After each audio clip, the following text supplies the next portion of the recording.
Hello and welcome to Our People Speak, our holiday show for this year. I'm Sharon McConnell, Executive Director of Danakanaga. You're in for a treat today because we have four elders reminiscing and sharing their stories about Christmas when they were growing up. We have Miranda Wright, who is originally from Nulato. We have Marie Yaska, who's originally from Huslia. And then we have Anna Frank, originally from Minto, and then Sam Demientieff, originally from Holy Cross. All these esteemed elders came and shared their wonderful stories with us, and I know you'll really enjoy it. The first one that we're going to go to is Miranda Wright. Can you tell us a little bit about when you were growing up in the village, what it was like for you? What did Christmas mean to you? Okay. I grew up in the village in Nulato. My earlier years were spent in camp up in past the Caillou Flats, and we never had a Christmas tree. We knew it. We were raised as Catholics, so we knew it was a holy day, and so we always had a special feast. Mom always made us new boots, calfskin boots, and new dresses, and we used to get flour in 50-pound bags, and they were packaged in floral calico fabric, and then that was then inserted inside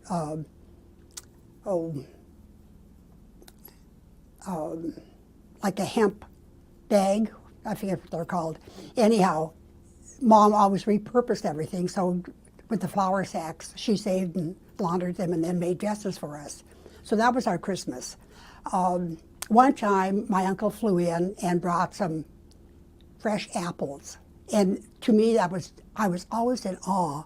Here we are in the wilderness, and I never understood how we got fresh apples. I mean, Santa Claus truly came, right?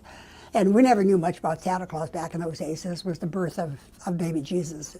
Then we moved to the village when I was 6 years old, and then we started understanding more because the church was very involved in having the midnight services, and the school had a Christmas program, and so the kids all practiced for the program, and then we eventually got a Christmas tree, and so presents were not like they are today. I remember getting a little clown doll at one point, and then when I was about 9 years old, I had just turned 9 years old, and we were being shipped off to boarding school because my mother became ill, and we had to be shipped off to school. And so she sat us down and told us that we were not getting any toys for Christmas. And of course, we always had the Sears wish book, that we would mark everything that we wanted. She said, "You're all leaving after Christmas, so you girls will all get a new brush and comb set." And that was our Christmas. And I mean, it was acceptable. It was, the one doll that we did receive a few years back, we still had, and we still played with it, and it was serviceable. Dinners were, we didn't have turkey and ham or any of that type of stuff.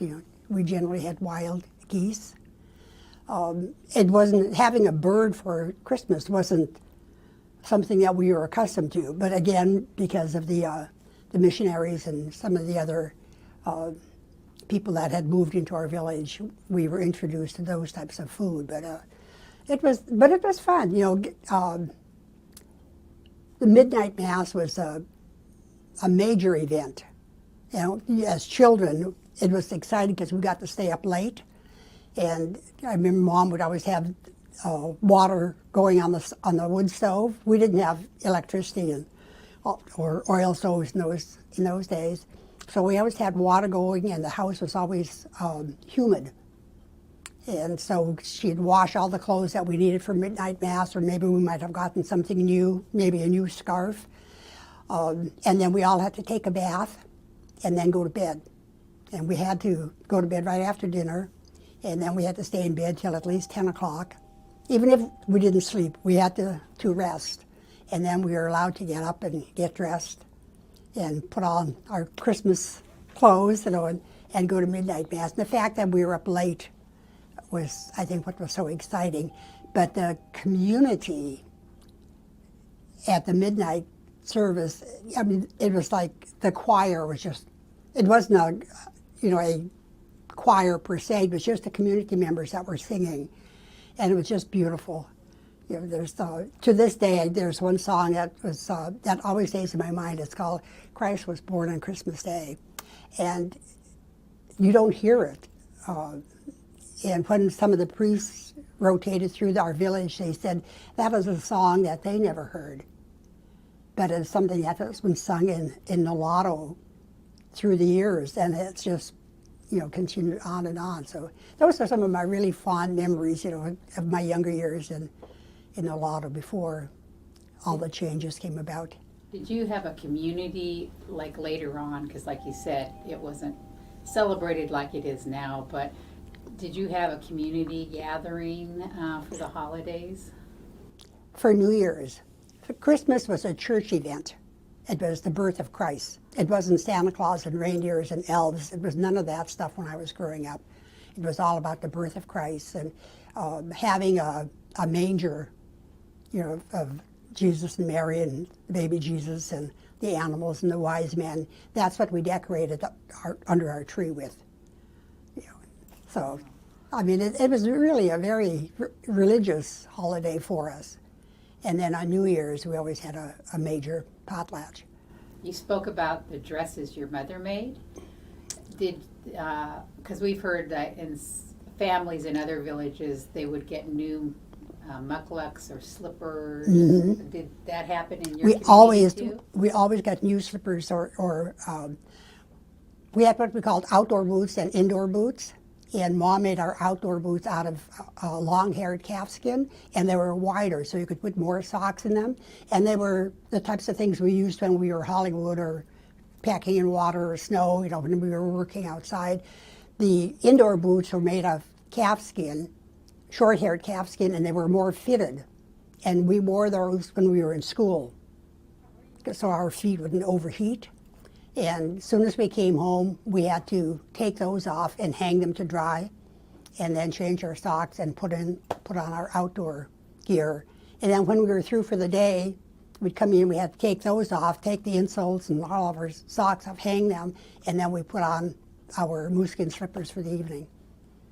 So, of all the memories you have of Christmases when you were growing up, is there one that really stands out in your memory? The one with the apples.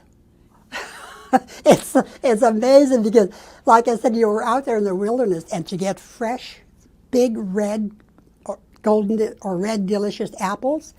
And it was years later, and I was thinking about it, and I asked my dad, where did those apples come from? Well, I had an uncle who was a pilot, and he'd come out to check on us occasionally, and he landed on skis, and there was a big bend in the river in front of our camp, so it was around the bend that he would land. So he evidently came in, and I don't know how I don't recall that because we always heard airplanes. But when he came in, he brought a bag of apples for us kids for Christmas. The magic of Christmas. It was the magic, truly the magic of Christmas. Is there anything else you'd like to add, Miranda? Well, I just want to wish everyone a Merry Christmas. This is, to me, it's always one of my favorite holidays. Just the cheerfulness, the kindness, the love that everyone shows. And I love the music. I've been playing Christmas music now for a couple of weeks. Well, thank you for sharing your memories, Miranda. Certainly, this has been fun, and thank you for inviting me. When you were a young child, Marie, what was it like to celebrate Christmas? The first time I saw Christmas celebration in the old village, I was about 8, maybe 7. There was one Christmas tree in the village, and that was in the village store. And I got 2 dolls. We never even knew about Christmas before then. And my daddy that raised me, he told me, your cousin didn't get any.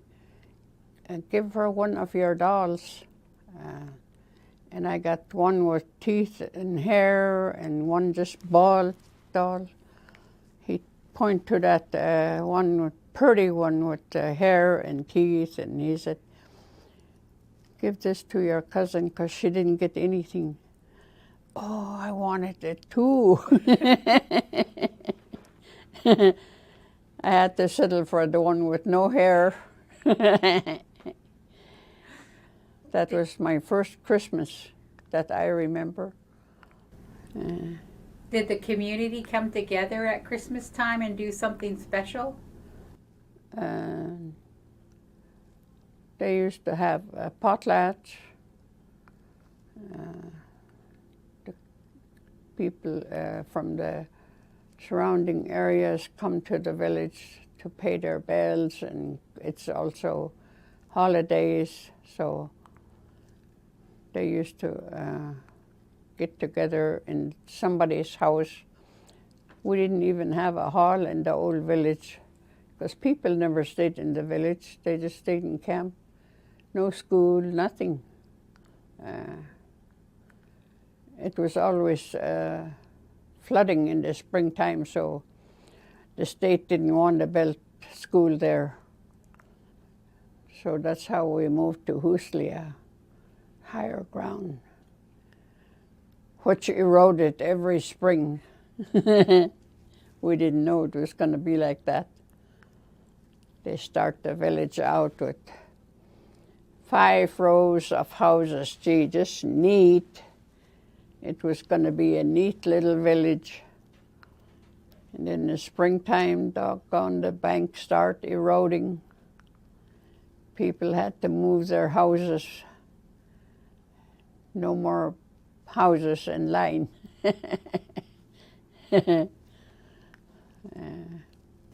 What kind of food did you celebrate Christmas with? We either had bear meat, if they have bear meat, which they usually did in those days.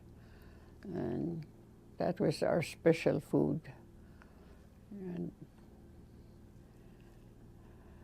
And if we didn't have bear meat, then they maybe geese. We used to save geese for like Thanksgiving.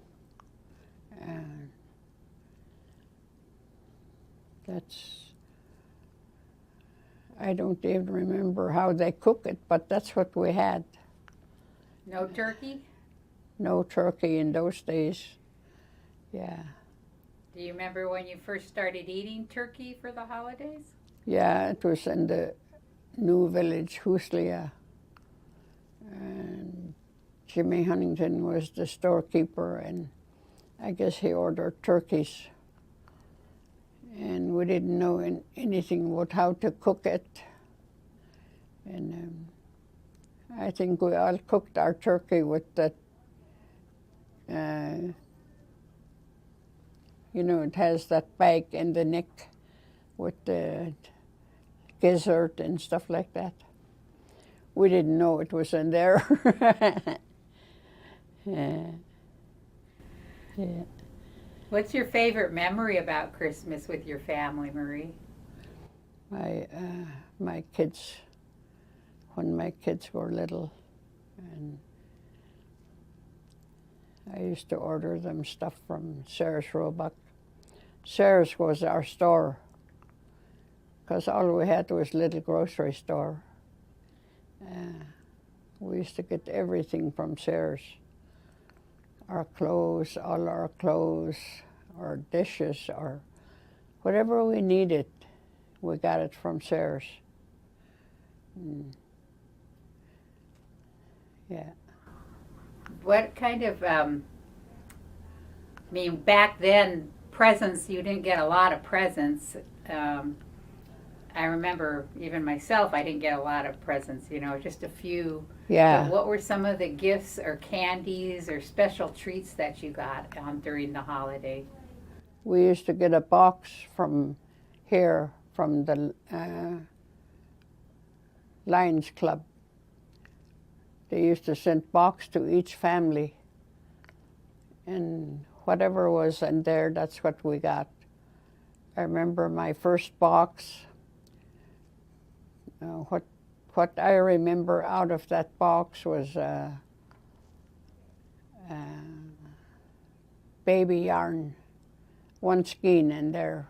I had my first baby, and I wanted to knit him socks, so I start socks. And I never even finished that one side yet, and pretty soon there was another one on the way, so finally I finished it for the second one. One side was narrow, one side was big. My first pair of socks. Did you, the holidays, was the holidays a time that people would make new slippers or mucklucks for their family members? By the time my kids were coming, that's what us mothers did for our kids for Christmas. Was especially if they're going to be in the Christmas program. We made them new mucklucks.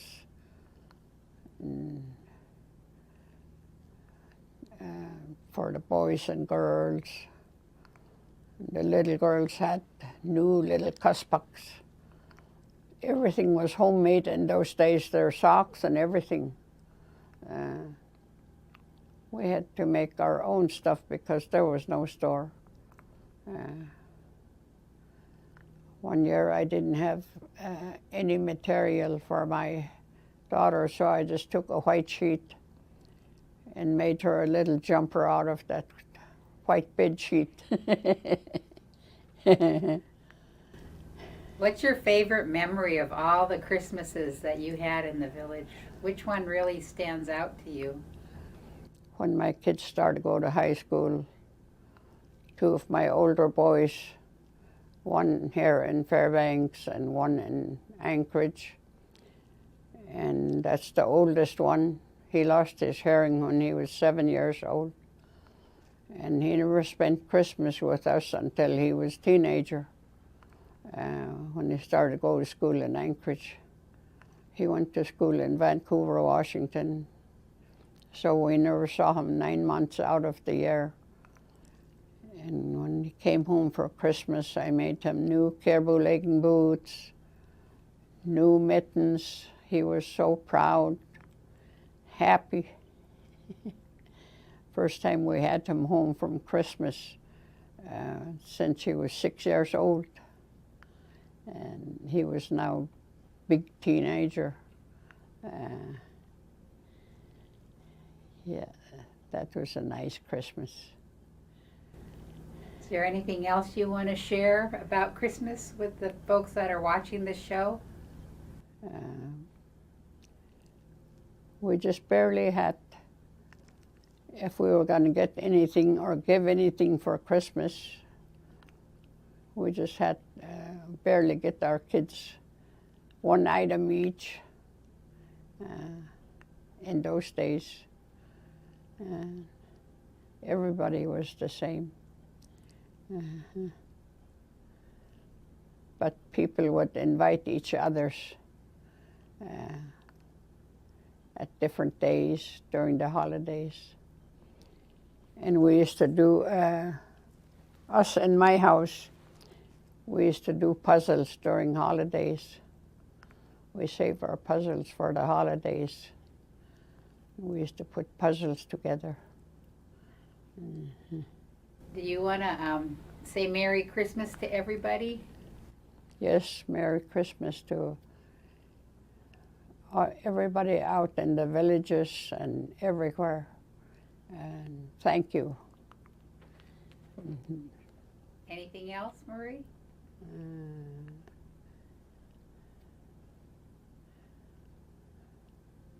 And a Happy New Year.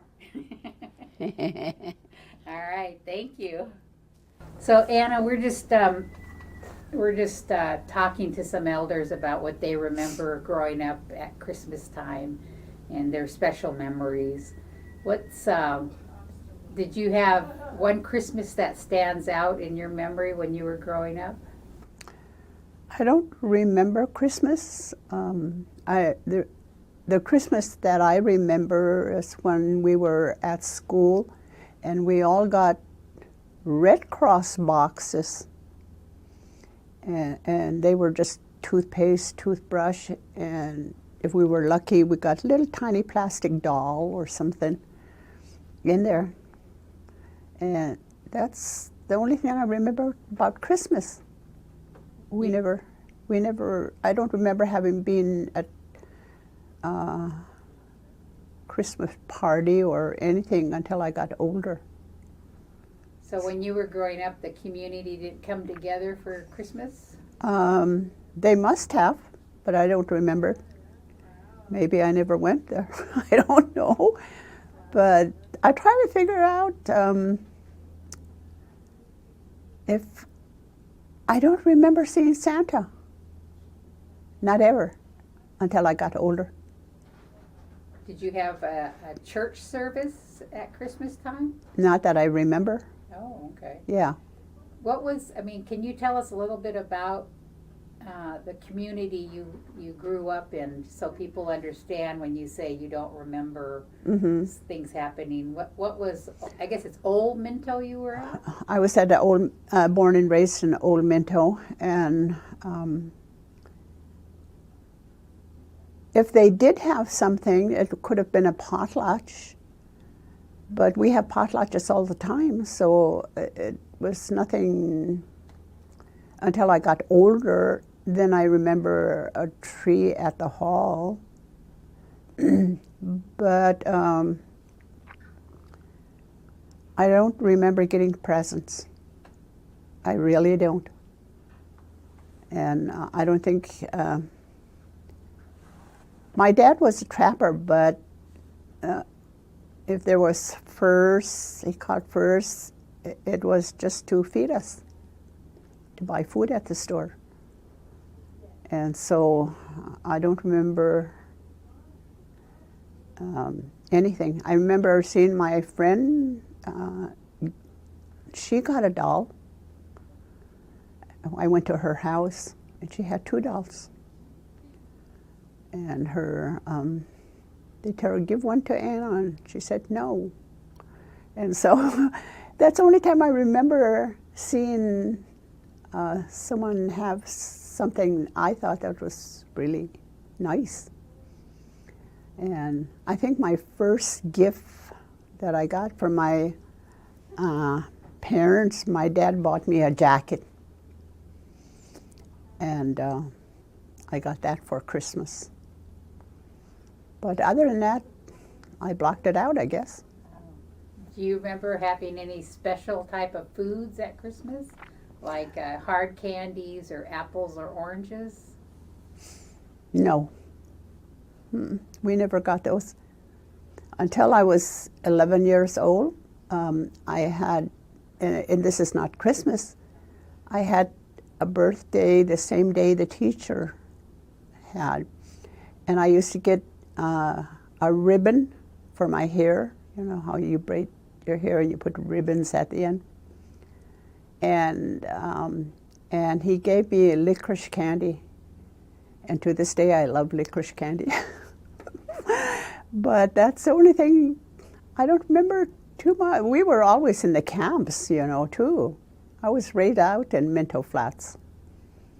In a winter camp? In the winter camp, we would move out in March. And that was it. So when you got older and you started celebrating Christmas, what do you remember of that? Do you remember the first time you actually started? I don't remember. No? Wow. If you ever want somebody with memory of nothing, you got the right person here. But when I think back on it,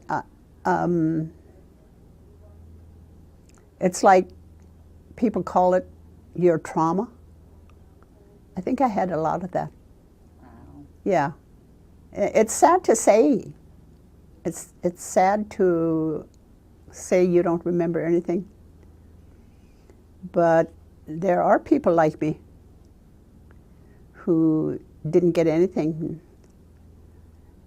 And it seemed like we were always having a hard time. Did you ever get like new mucklucks or slippers? My mom used to make us new moccasins, and that's about it. I think all us kids in the village, if anybody talked about getting anything for Christmas, it was their new moccasins. And but during that period of time, I don't remember Santa, but going to the hall and all these new moccasins and all that to show off. Wow. Yeah. How do you celebrate the holidays now? Now, like when we were living in Minto, we did take our kids to the hall, and Santa would give out presents.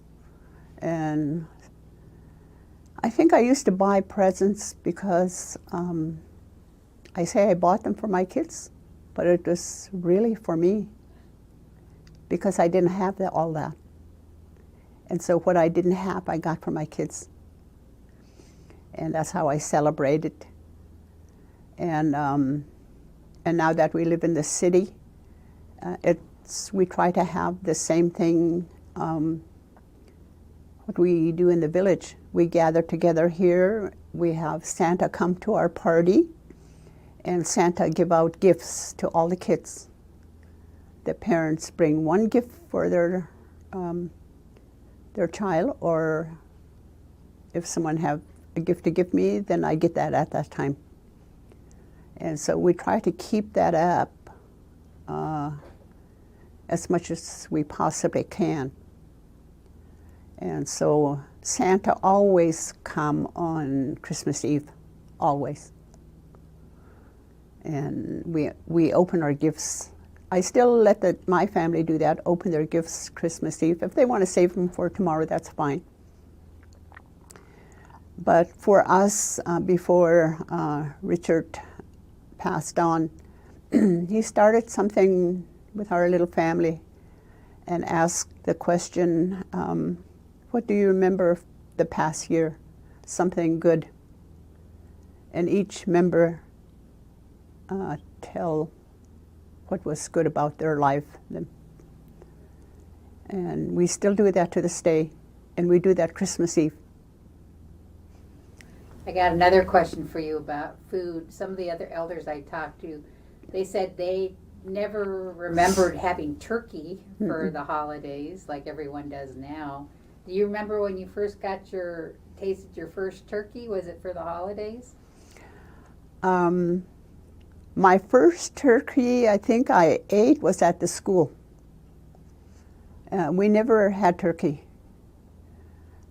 And the reason we ate turkey was, I think one of the airlines was doing an advertisement of their airlines. And we had a young girl there who they wanted to put, maybe resembles the Nupiaks or Yupiks, I don't know, because everybody know Alaska with the Eskimo clan, you know. And so they couldn't go up north to get somebody to do that. And the closest they got was from our village. And so I say, we thank her for eating all those good things, orange and apple and turkey and everything. It was new to us. We never had that before. And at home, we cook, they saved geese for the holidays. And we had the goose on our Christmas holidays. Is there anything you want to say to the folks that are watching this? We've had the other elders say Merry Christmas or share a few words with the people that are watching. And being a priest, you know, if you want to look at the camera and just say something to those that are watching this show. Well, I think sometimes our lives were tough, that we never got anything big. Whatever we got was very small. But we really appreciate And it was mostly clothes and things like that. I don't ever remember getting a doll. And so when I used to buy dolls for my daughters, they were really for me. But anyway, we still go on with life no matter how hard it was for us. And it was different. When I tell my story, my life is totally different from my grandchildren today. And so I think I've never really talked about Christmas. I've never really shared about Christmas. And so, and I'm glad to do that today, because some of our children don't know what went on way back then. We didn't have, even in the springtime, we didn't have rubber boots. We used our canvas boots running in the water. So stuff like that, you know. I say today is kind of easy for us and our children. They don't have to work as hard. My dad had to go to traps every day to get food on the table. And because we didn't have anything else coming in until he got a job at the school, then things changed. That's when I start remembering presents, when my dad went to work and bought me my first store-bought jacket. And so, but those are good memories for me. They were happy memories. And to be in the camp, taking care of my grandma, who had a stroke. And my mom and dad would go set muskrat traps, and my grandma and I stayed home all by ourselves. And I had to watch her. I think that's why I love taking care of elders, being with elders. I grew up like that. So I'm glad you're doing this, just so we could pass on our stories and know that we got here by what our parents taught us, what our community taught us, and picked up on what we learned at school and continue living our lives out to be where we are today. And I've enjoyed my life. So thank you for doing this. Can you look there and just say Merry Christmas to everybody? Oh, Merry Christmas and Happy New Year, and hope I see you again next year. Thank you. So we're just asking different elders about their Christmases when they were children, and reminiscing about what took place, because it's so much different than it is now, even in the villages, you know. Yeah. But what are some of your fondest memories of the holidays growing up? Well, I think that, I was born in Holy Cross and raised in my early days there, but we traveled up and down the river and spent Christmases in different places along the river. But I remember Holy Cross, the mission was there, and there were 200 or 300 kids there, a couple hundred mission kids, and then all of us kids from the village. But we used to go up there for church, Catholic church, we're all in the Catholic church. But I remember they used to decorate the church, and they'd get spruce boughs up down the road, and the whole church was decorated with spruce boughs all over the ceiling and the sides and the windows and the altar and everywhere in the manger scene. So when you walk in there, it just smelled of the spruce boughs. So all the mission girls, the older ones in the back on this side, and all the girls on one side of the church, and all the boys on this side, and the villagers over here. So I remember being in the village boys side and the small kids up front, and I remember the Christmas songs they would sing in the village. I mean, the mission girls Oh, they were just really good singers. And I remember turning around and looking at them. They'd all be standing there. They all looked real. They all the same colored dresses on. All the big girls in the back, all the way down to all the girls. And man, when they sang, you could just feel it. It was just so strong and so loud and good. You just sit there and you just have to turn around and watch them, and they're all just singing like mad. It was amazing. But I do remember the smell of the spruce boughs when you first walk in there. It was warm. They made a fire in there. It was all heated up. But singing in the service. And so it was Christmas Eve. And then there was solemn high mass. And it's different than just a regular mass. And everybody's there and everything is. Then they have all the candles and all the altar servers and priests, and everything, and all this here.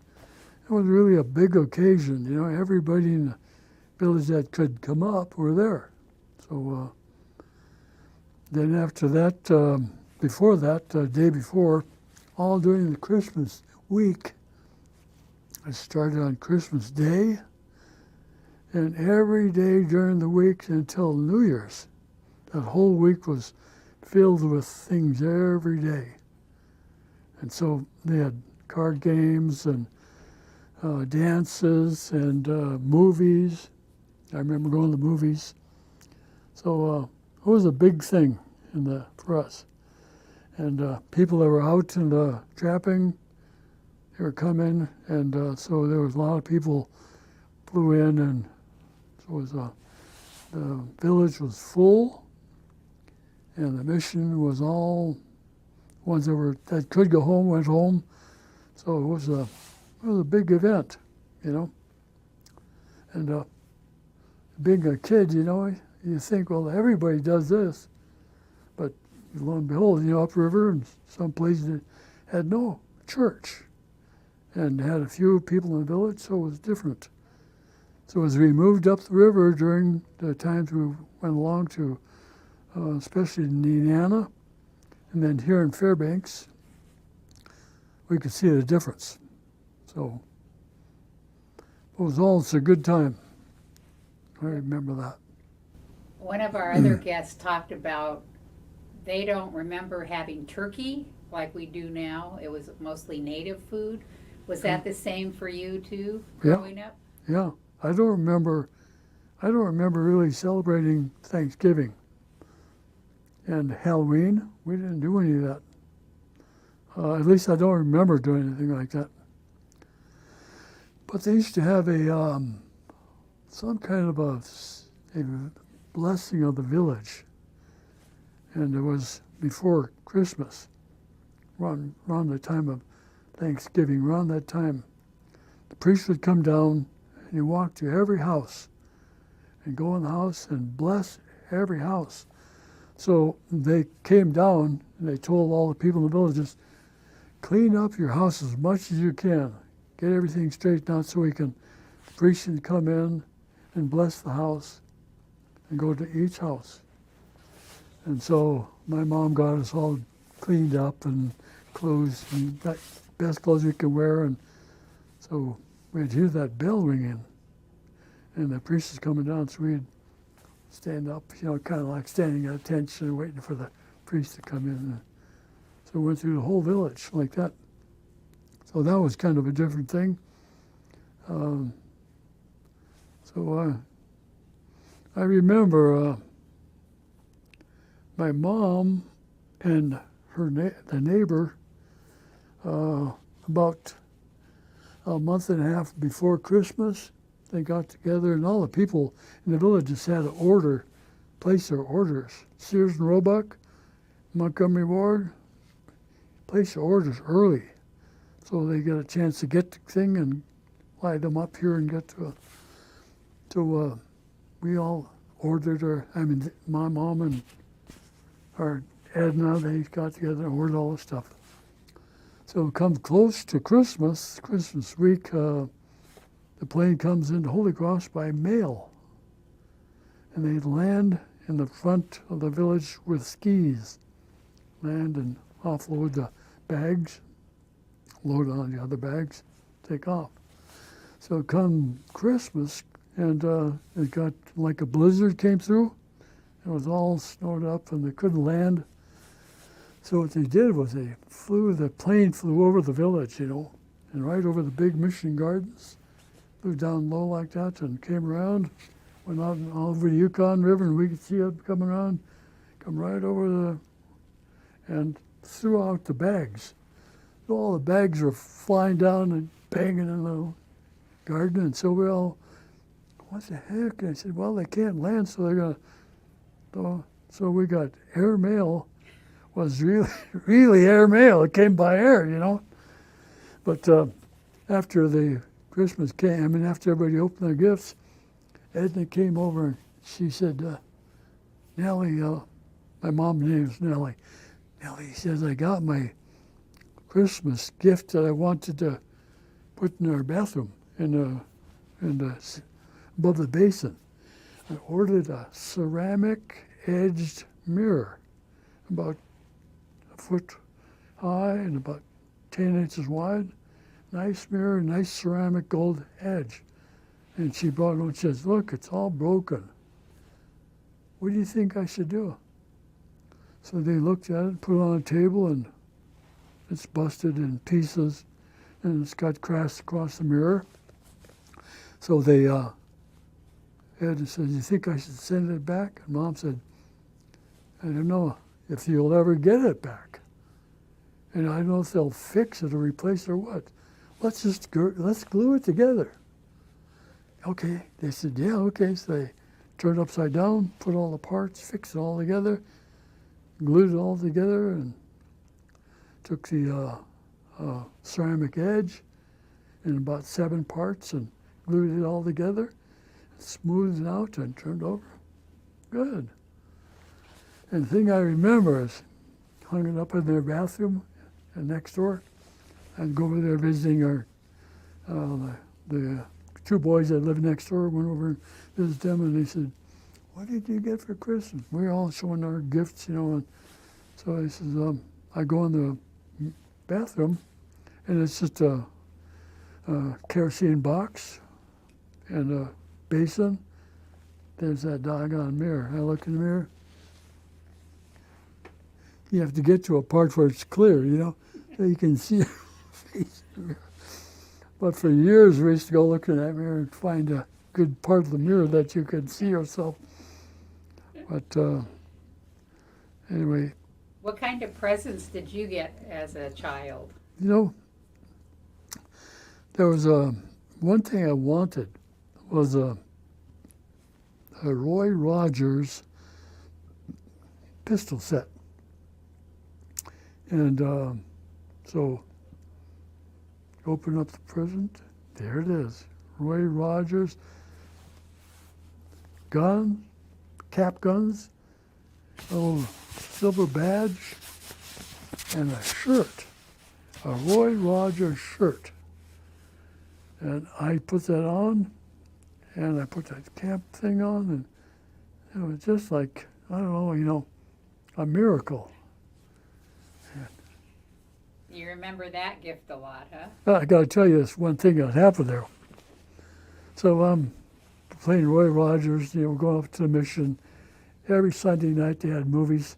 Now the movies that Catholic Church had were good movies, you know, Cowboys and Indians and all the other good stuff. No bad stuff. So in it is Cowboys and Indians, you know. So all of us are up there and watching the movies, and after we come down, let's play Cowboys and Indians. Okay, well, who's going to, I'm going to be Roy Rogers. You know, I'm like, Kistel, you're going to be the Indian.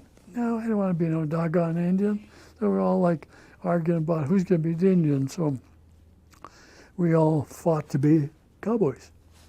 And I remember someone come out to me upriver. I told him about that, and he said, you know, Sam, they called me Bertie.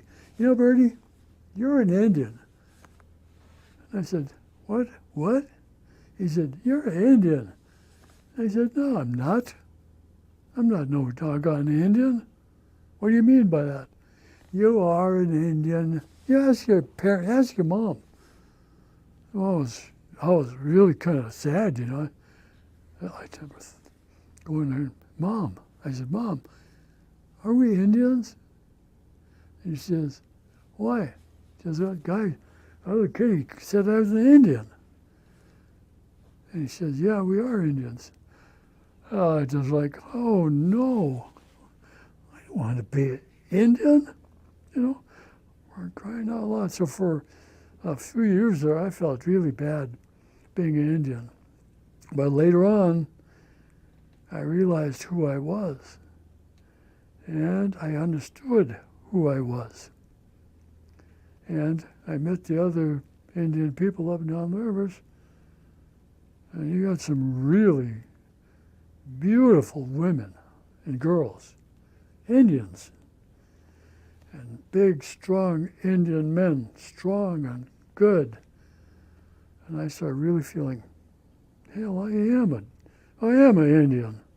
And I'm a good Indian too. There's no, I'm gonna, so I was proud after that. Took me a while, but I'm still proud to be an Indian. I tried to learn how to speak the language. I started learning the language too. So, but I have to tell you a little story, okay?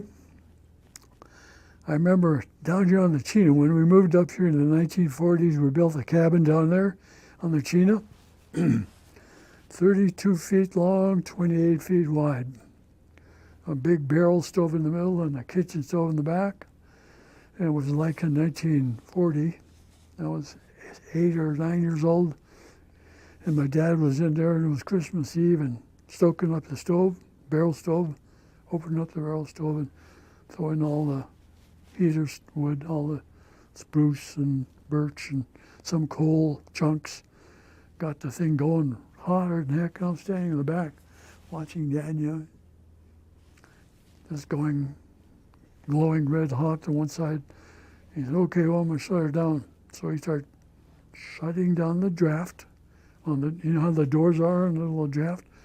Close it down. Reach up there and turn the chimney damper down.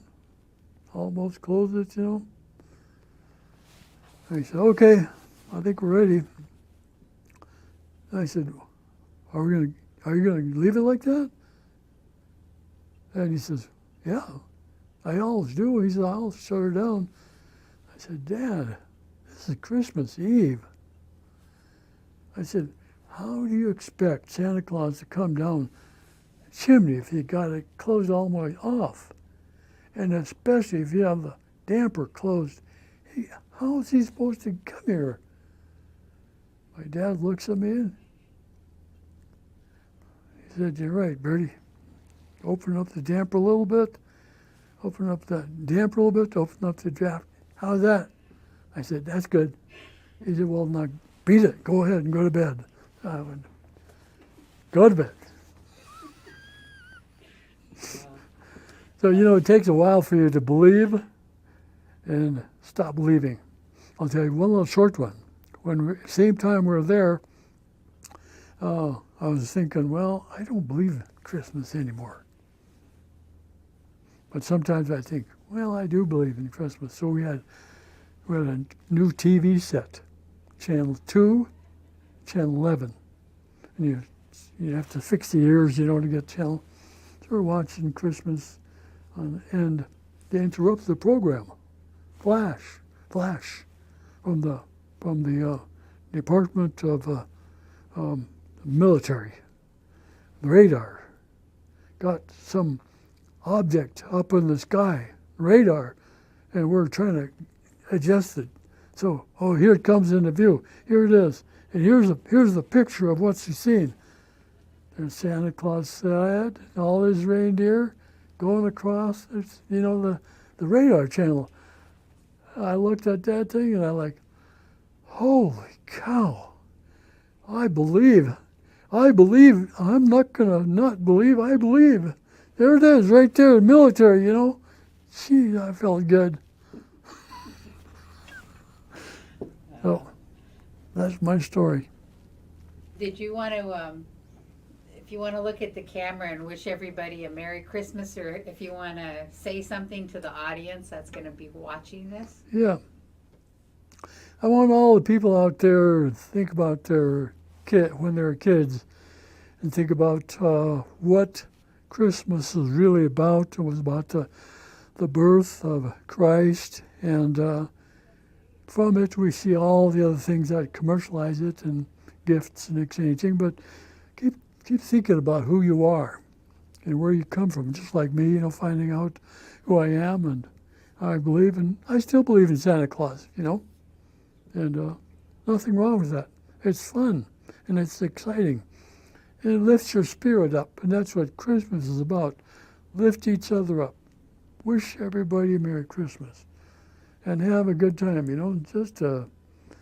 it's the darkest time of the year, hardly any light, but there's the birth of light coming back to earth.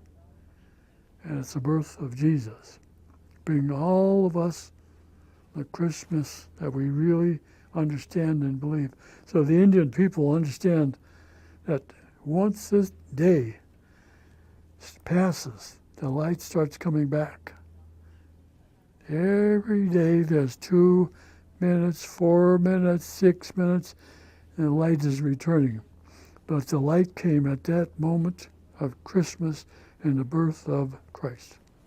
Christmas. So Merry Christmas, everybody. Happy New Year. We hope you've enjoyed our program today on the holidays from our esteemed elders from Interior Alaska. So from me, Sharon McConnell, and Pat Bissett from Demientieff, Merry Christmas. And a Happy New Year.